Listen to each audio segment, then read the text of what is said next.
cara bersikap pada orang tua ketika hidup berumah tangga bersama orang tua dalam satu rumah. Dia tinggal satu rumah, ada istri, ada anak, terus ada orang tua.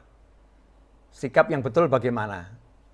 Satu hal yang harus digarisbawahi, kemudian ditebalkan, kasih tanda seru yang banyak. Tanda seru yang banyak. Surga atau neraka kita sangat besar, bergantung dari bagaimana kita bersikap terhadap orang tua kita. Kalau kita bersikapnya benar, dapat ridha Allah, bersikapnya enggak benar, dapat murkanya Allah Ta'ala. Itu yang pertama. Kalau udah paham seperti itu, maka prioritas yang paling tinggi adalah orang tua. Bukan istri, bukan anak, bukan cucu, bukan cicit. Ya, bukan istri, bukan anak, bukan cucu, bukan cicit. Jadi prioritas paling tinggi adalah orang tua. Termasuk orang tua itu adalah kakek nenek ke atas dan juga ayah dan ibunya istri alias mertua ke atas. Itu orang tua kita. Itu orang tua kita. Top ya, paling tinggi prioritasnya itu ayah dan ibu. Nah, sekarang dalam satu masalah kita berbeda pendapat dengan ibu atau ayah.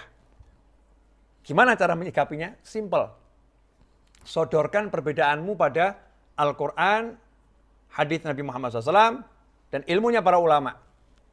Kalau ternyata yang dianjurkan ibumu, orang tuamu, tidak bertentangan dengan Al-Quran, tidak bertentangan dengan hadis, tidak bertentangan dengan anjuran para ulama, maka wujudkan apa yang diinginkan ibu atau ayahmu.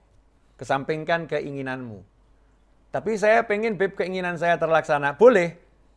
Gimana caranya? Caranya adalah sambil kamu wujudkan keinginan orang tuamu, mulai gunakan semua kekuatanmu dalam berbicara, dalam bersikap, ya dengan santun, dengan indah, dengan baik. Rayu orang tuamu untuk mewujudkan apa yang kamu inginkan. Contohnya saya dulu mau nyantri nggak boleh. Ibu saya melarang. Nggak boleh ke pesantren, nggak boleh kuliah ke kampus.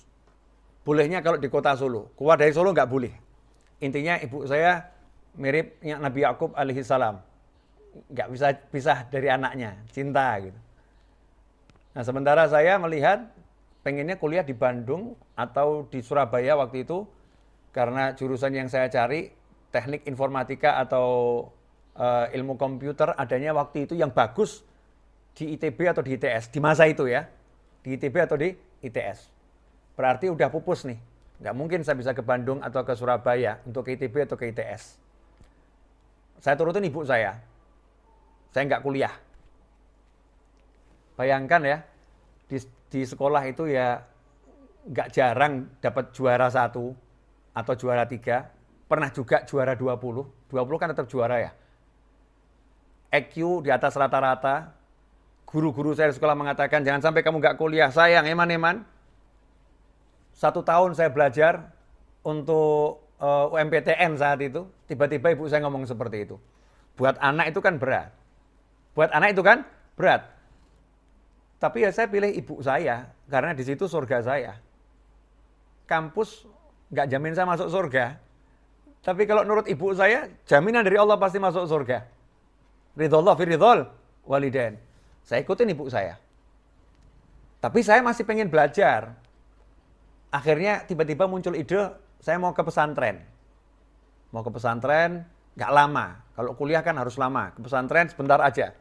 Maka dalam waktu beberapa bulan, saya rayu ibu saya. Rayu, bener-bener dirayu. Berbulan-bulan dirayu. Boleh ya ma, ini biar diizinkan ke pesantren. Hanya sebentar saja, 6 bulan pulang. 6 bulan pulang. Harapan saya kalau udah nyantri nanti 6 bulan, nggak disuruh pulang. Harapannya. Alhamdulillah diizinkan. Subhanallah, nyantri 6 bulan, ternyata benar-benar disuruh pulang.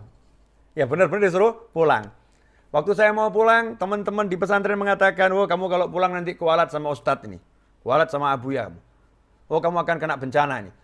Baru 6 bulan, sudah mau pulang. Nggak bakal diizinkan nih. Abuya ini paling cinta sama orang cari ilmu. Jadi kalau baru cari ilmu sebentar pulang, tidak mungkin diizinkan. Ini udah kejadian di pondok ini, yang mau pulang nggak dapat izin nih. Dan kalau kamu nggak dapat izin, kamu nekat pulang, oh nggak baik itu, nggak berkah itu. Ya, kamu nggak akan dapat barokah. Teman-teman saya di pondok semua ngomong seperti itu.